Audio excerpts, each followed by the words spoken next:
দিয়ে ব্যাগ করবো এসে কমলপুরের সকালে আমার মিটিংটি এখান থেকে শেষ করবো।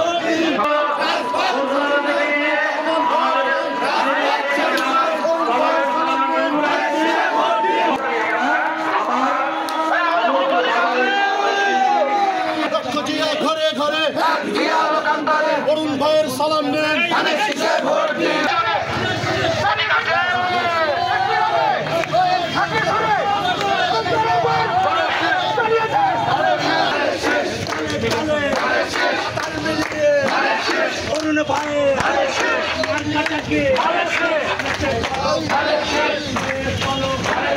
আমাদের প্রিয় মানুষ বিএনপির নেতা কর্মী সমর্থকদের নিয়ে গণসংযোগ কর্মসূচি শুরু করলাম।